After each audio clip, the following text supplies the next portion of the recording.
أعوذ بالله من الشيطان الرجيم. بسم الله الرحمن الرحيم.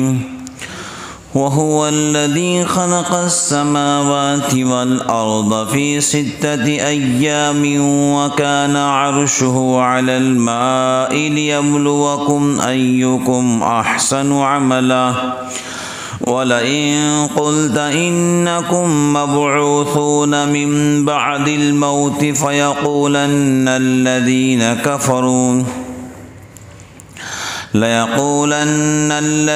كفروا إن هذا إلا سحر مبين ولئن أخرنا عنهم العذاب إلى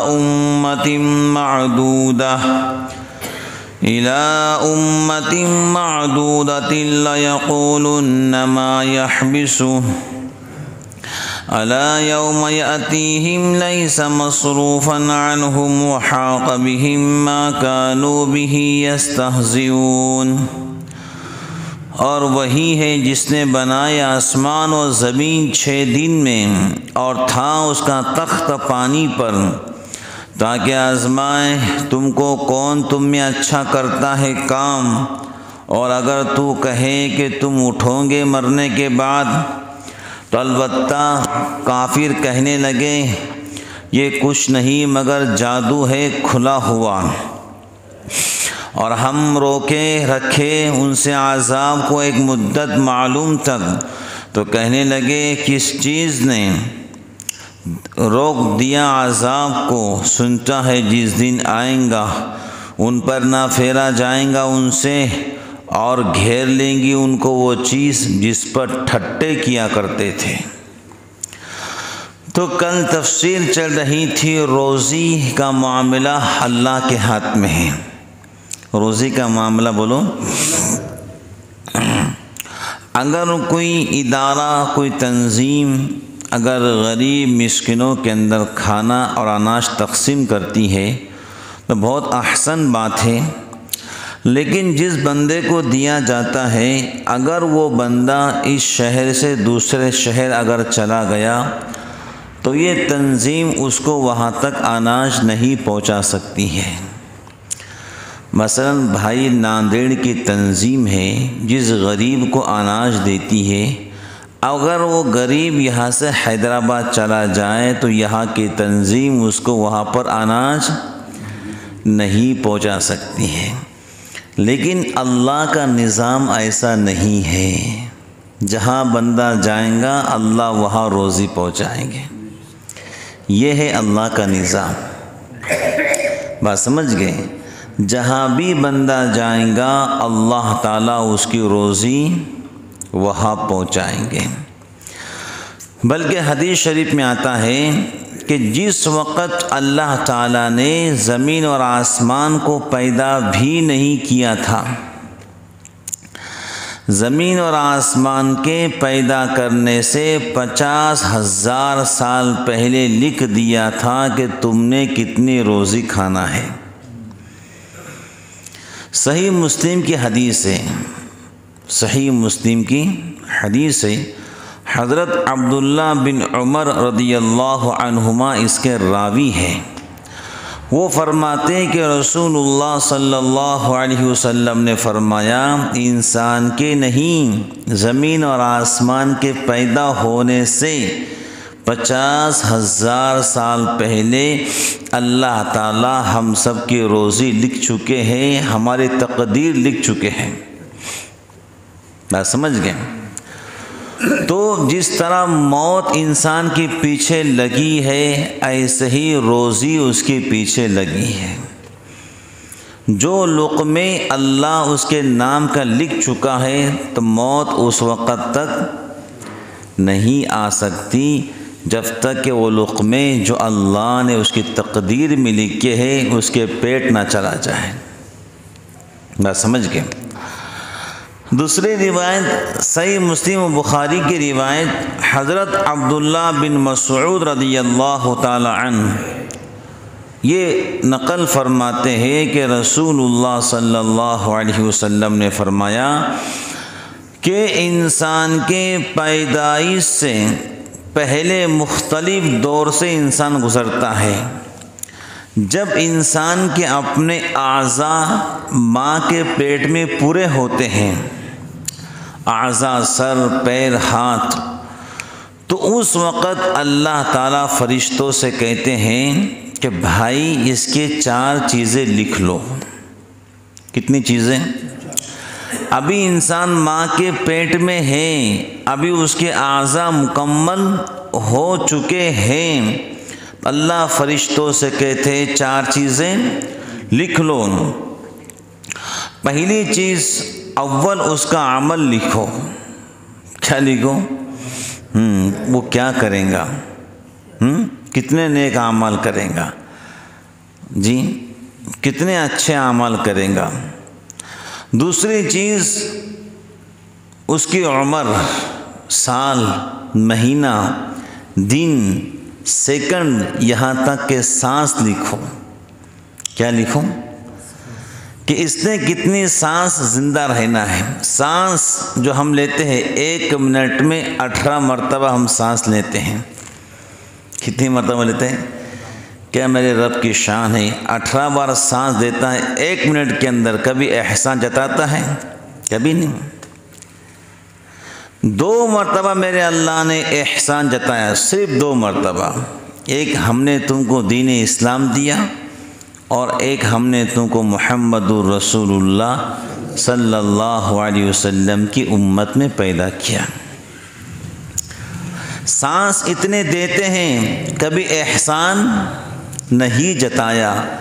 کان کی سننے کی صلاحیت دی، کبھی احسان نہیں جتلایا۔ دل 1 منٹ میں 18 مرتبہ حرکت کرتا ہے، کبھی احسان نہیں جتلایا۔ 360 جوڑ ہمارے باڈی کے اندر پیدا کی ہڈیوں کے، کبھی احسان نہیں جتلایا۔ یہ تو میرے رب کی شان ہے۔ بات سمجھ گئے؟ بڑے شان والے رب، اور بڑے تسبیح اور تعریف اور توصیف کے رب ہے وہ۔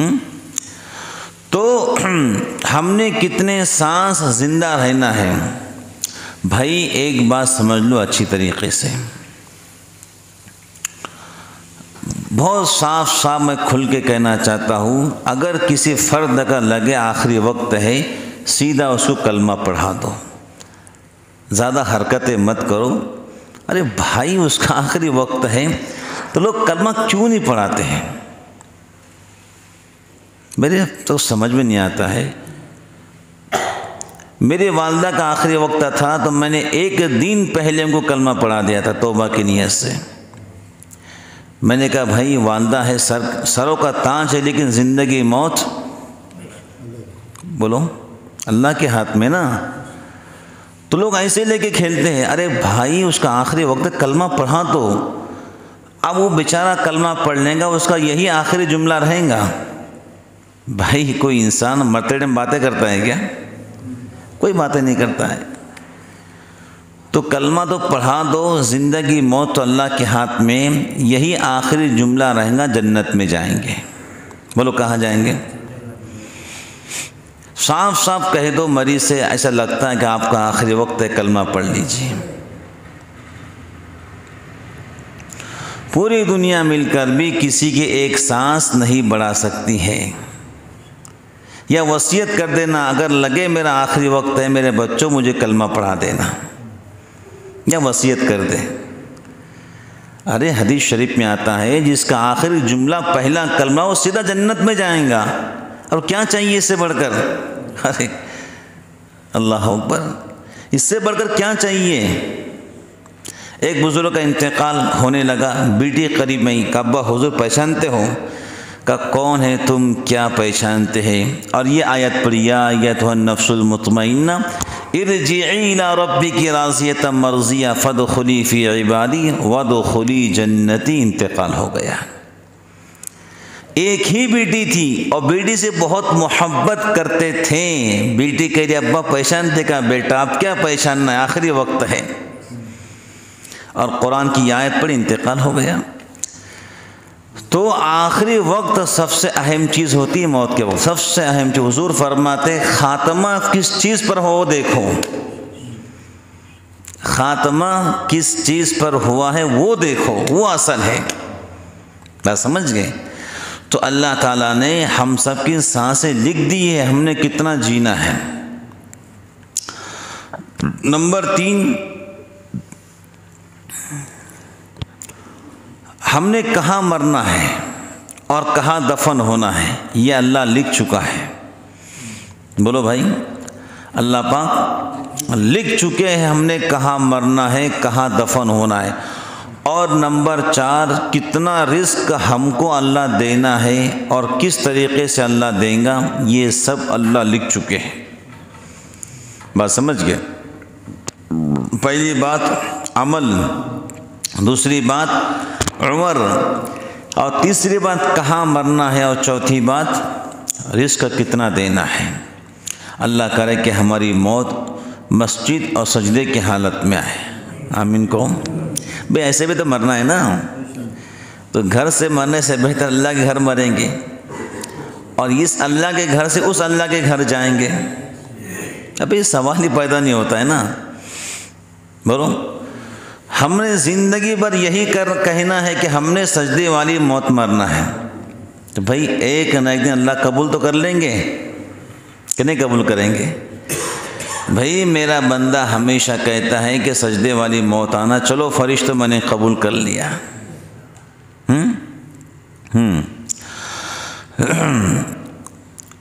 اور اس سے معلوم ہوا آسمان و زمین کی پیدائش سے پہلے اللہ نے پانی کو پیدا کیا۔ قرآن پاک کی دوسری آیت، آسمان و زمین کو پیدا کرنے سے پہلے اللہ نے پانی کو پیدا کیا، اور اللہ کا عرش پہلے پانی پر تھا۔ کیا پر تھا؟ سمندر پر، پانی پر۔ تو اللہ تعالیٰ نے زمین اور آسمان کو 6 دن کے اندر پیدا کیا۔ بولو کتنے روز میں پیدا کیا؟ 6 روز کے اندر۔ 2 روز میں اللہ نے آسمان کو بنایا، 2 روز کے اندر اللہ نے پہاڑ کو، دریا کو، درخت کو بنایا، اور 2 دن میں اللہ نے زمین کو بنایا۔ پھر اپنے عرش کو اللہ نے آسمان پر رکھا، 7ویں آسمان پر۔ بات سمجھ گئے؟ 6 دن کے اندر اللہ تعالیٰ نے پوری دنیا کے نظام کو پیدا کیا۔ بھائی اللہ چاہتے تھے تو امر کن، لمحوں اور سیکنڈ کے اندر زمین آسمان کو پیدا کر سکتے تھے، لیکن اس کا تعلق انسانوں سے ہے کہ دنیا دارالاسباب ہے۔ کیا ہے بولو؟ بھائی اللہ چاہتے تو اپنے محبوب کو معراج کے موقع پر سیدھا کہاں سے، جیسا مسجد اقصی سے اللہ نے آسمان پر اٹھایا، ایسے ہی اللہ رب العالمین مکۃ المکرمہ سے فلسطین لے جا سکتے تھے۔ براق کی سواری کیوں کروائی؟ یہ دنیا دارالاسباب ہے۔ کیا ہے؟ تو زمین اور آسمان کو، پہاڑ اور دریا کو 6 دن میں پیدا کرنے کا مطلب بھی ہے اس کا بہت سارا تعلق انسانوں کے ساتھ میں ہے۔ اللہ تعالیٰ نے اپنے قدرت کاملہ سے ان تمام چیزوں کو پیدا کیا، مگر اس نے اپنی حکمت سے اس عالم کے نظام کو تدریجی بنایا جو انسان کے مزاج کے مناسب ہے۔ آخر آیت میں اللہ نے زمین اور آسمان کو پیدا کرنے کے بعد یہ کہا لِيَبْلُوَكُمْ أَيُّكُمْ أَحْسَنُ عَمَلًا، تم نے سب سے بہترین انسان وہ ہے جو نیک اعمال کرے، اچھے عمل کرے۔ یعنی اللہ فرماتے ہیں ہم نے یہ سب چیزیں اس سے پیدا کی تاکہ تم کو آزمائیں۔ کیا کرے بولو؟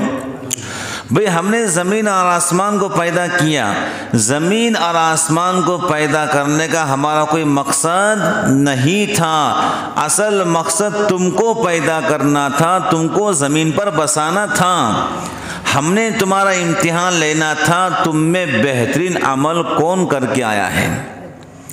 اللہ نے کیا کہا؟ احسن عملا، اکثروں نہیں کہا کہ زیادہ عمل کون کرا، احسن اچھے عمل کون کرا ہے؟ جو اخلاص کے ساتھ ہمارے واسطے ہو۔ کس کے واسطے ہو؟ اللہ رب العالمین کے واسطے، اخلاص کے ساتھ میں۔ کیسے؟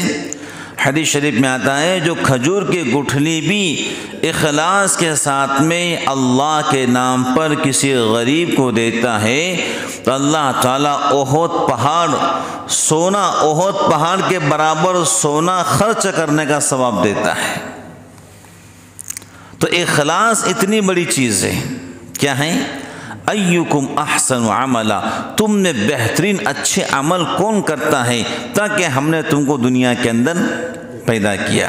زمین اور آسمان کو پیدا کرنے کا مقصد کچھ بھی اللہ کا نہیں تھا، اللہ کا مقصد انسانوں کو بسانا تھا۔ ابھی زمین اور آسمان پیدا ہوئے تھے، سورج چاند بھی نہیں تھے، بعد میں سورج چاند کو اللہ نے لگایا ہے۔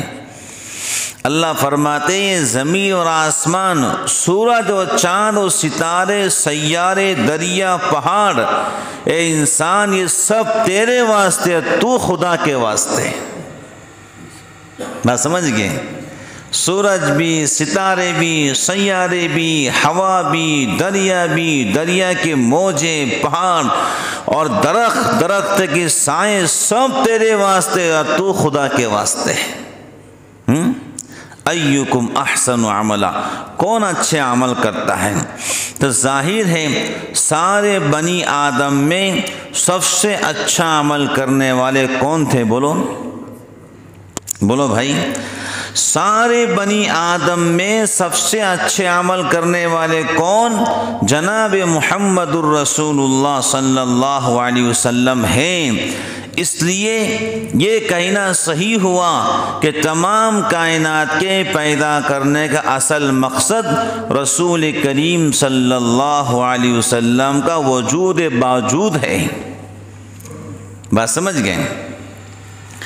اور یہ بات بھی قابل غور ہے، اللہ تعالیٰ نے فرمایا احسن عملا، تم میں وہ شخص بہترین ہے جو عمل اخلاص سے ہمارے واسطے کرنے والا ہو۔ اور جو چیز اخلاص سے کی جائے بزرگان دین، اس میں اللہ نے بہت برکت رکھی ہے۔ بولو کیا رکھی ہے؟ اور 7ویں آیت میں اللہ فرماتے ہیں وہ لوگ جو قیامت کے منکر ہیں، جو آخرت کے منکر ہیں۔ اب بہت سے مذہب کے لوگ ہیں، مذہب اسلام کے علاوہ، جو قیامت کو نہیں مانتے ہیں، جو آخرت کو نہیں مانتے ہیں، جو منکرین آخرت ہیں کہ بھئی ہم نے مرنے کے بعد اگر اچھے کام کیے ہیں تو ہم پھر واتنا کوے کے شکل میں آئیں گے اور چڑیا کے شکل میں، کبوتر کے شکل میں، اور اگر برے کام کیے ہیں تو گدھے کی شکل میں آئیں گے اور کتے کی شکل میں اور سانپ کی شکل میں۔ یہ سب بکواس اور بیکورڈ باتیں ہیں۔ بات سمجھ گئے؟ بھئی ہم نے دوبارہ انشاءاللہ قبر سے اٹھنا ہے۔ بولو اٹھنا کہ نہیں اٹھنا ہے؟ سوال ہی پیدا نہیں ہوتا ہے۔ تو دیگر مذاہب کے لوگ آخرت کے منکر ہیں، وہ سورگ اور نرک، جنت اور جہنم اسی کو کہتے ہیں، کھائے کو کبوتر اور سانپ اور بچھو کو۔ یہ سب فالتو باتیں ہیں، اس کی کوئی دلیل اور کوئی سند نہیں ہے۔ اللہ فرماتے ہیں کہ تم سب نے آخرت میں اٹھنا ہے اپنی قبروں سے۔ اور جب مشرکین عرب کو حضور نبی پاک علیہ السلام کی بات سمجھ میں نہیں آتی کہ ہم نے قبر سے پھر اٹھنا ہے، یہ بات ان کے سمجھ میں نہیں آتی تھی، تو کیا کہتے کہ حضور جادو کی باتیں کرتے ہیں۔ کیا ہے؟ یہ بات کرتے مشرکین، جادو کہہ کر آپ کی بات کو ٹال دیتے ہیں، جادو کہہ کر۔ اور اللہ تعالیٰ فرماتے ہیں کہ جو لوگ یہ کہتے ہیں، انبیاء علیہم السلام کہا کرتے تھے کہ تم اللہ کی بندگی کرو اور ہمیں نبی اور پیغمبر تسلیم کرو، اگر تم اللہ کے بندگی نہیں کرو گے تو خدا کا عذاب تمہارے اوپر آئے گا۔ اور قوموں نے نبی اور پیغمبروں سے کہا تھا جس خدا کے عذاب سے تم ڈراتے ہو وہ عذاب لا کر دکھاؤ۔ پھر ایک دن آیا کہ خدا کا عذاب آیا اور جنہوں نے کہا تھا وہ سب خدا کے عذاب میں پکڑے گئے۔ اور بہت سارے لوگ ایسے بھی ہیں جو آج بھی مذاق اڑاتے ہیں، کہاں ہے خدا کا عذاب، کون سا ہے خدا؟ اللہ فرماتے ٹھٹا کرنا ہے ٹھٹے کر لو، مذاق کرنا ہے مذاق کر لو۔ اگر یہاں پر عذاب نہیں آیا تو مرنے کے بعد تو بخشے نہیں جاؤ گے، مرنے کے بعد بخشے نہیں جاؤ گے۔ اہل ایمان کو زمین میں دفن کیا جاتا ہے، اہل مشرک اور کافر کو جلایا جاتا ہے۔ تو جلانا کیا ہے؟ کذالک العذاب، یہ دنیا کا عذاب ہے، یہ دنیا کی آگ ہے۔ وَالْعَذَابُ الْآخِرَةِ اکبر، اب ان کے روح کو اللہ کہاں ڈالتا ہے؟ وَإِنَّ الْفُجَّارَ لَفِي سِجِّينٍ، اللہ رب العالمین ان کے روح کو جہنم کے اندر پھینک دیتا ہے۔ بولو کہاں پھینکتا ہے؟ وَالْعَذَابُ الْآخِرَةِ اکبر، اور آخرت کا عذاب، آخرت کی آگ اس دنیا کی آگ سے بڑی خطرناک ہے۔ ان کا عذاب شروع یہی سے ہوتا ہے، کہاں سے بولو؟ یہ آگ سے۔ اب انہوں نے اس آگ سے اس آگ میں جانا ہے اور ہم نے انشاءاللہ اس سرزمین سے جنت کے سرزمین پر جانا ہے۔ بات سمجھ گئے؟ تو جو لوگ خدا کے عذاب کا مذاق اڑاتے ہیں، مذاق اڑانے والوں نے مذاق اڑایا لیکن دنیا نے اپنی آنکھوں سے دیکھا، موت کے وقت ان کا حال بہت برا ہوا۔ ایسا حال برا ہوا کہ جب ابو لہب مرے انہوں نے کہا تھا کہ میں اپنے بیٹوں کے طرف سے، اپنے مال کے طرف سے جہنم کی آگ سے بچ جاؤں گا۔ خدا کے عذاب کا مذاق اڑایا۔ جب ابو لہب مرے تو تاریخ میں لکھا ہے کوئی دفن کرنے والا موجود نہیں تھا، بھنگیوں کو پیسہ دے کر لکڑیوں کے سہارے شہر کے باہر لے کر گئی اور کئی گڑھا نظر آیا تو اس گڑھے کے اندر پھینک دیے۔ بات سمجھ گئے؟ تو جو لوگ خدا کے عذاب کا مذاق اڑائیں گے وہ اللہ کے عذاب کے اندر گرفتار ہوں گے۔ وسیم رضوی ملعون شیطان و مردود، جس نے قرآن کریم کی 26 آیتیں نکالی لیکن میرے رب نے اس کو ایمان سے نکال دیا۔ کیا اللہ کی شان ہے، چلا تھا قرآن بدلنے کے لیے، اللہ نے اس کو بدل دیا، جا کے بیٹھ گیا ظالموں کے اور نافرمانوں کے گودوں کے اندر۔ وہ بھی ہلائے تیبار، یہ بھی ہلائے تیبار، وہ بھی جہنمی یہ بھی جہنمی، وہ بھی مردود یہ بھی مردود۔ ایک بات یاد رکھنا، اللہ تعالیٰ شرک کے گناہ کو معاف کرتے ہیں توبہ کی برکت سے، لیکن گستاخ رسول کو اللہ معاف نہیں کرتے ہیں۔ وسیم رضوی ملعون اور شیطان یہ گستاخ رسول ہیں۔ ظالم آج بیٹھا ہوا ہے، پیشانی کو لال کالی پیلی کر کے کسی اور کے گود میں جا کے بیٹھ گیا۔ ظالم نے دنیا کے خاطر، دنیا کے دولت کے خاطر، دنیا کے شہرت کے خاطر جہنم کو خرید لیا ہے۔ تو جس کسی نے خدا کے نازل شدہ احکام کے اندر ناپاک ہاتھ پھیرنے کی کوشش کی تو خدا نے دنیا کے سامنے اس ظالم کو کھڑا کر دیا کہ تم نے اگر جہنم میں کوئی انسان دیکھنا ہے تو اپنی آنکھوں سے دیکھ لو۔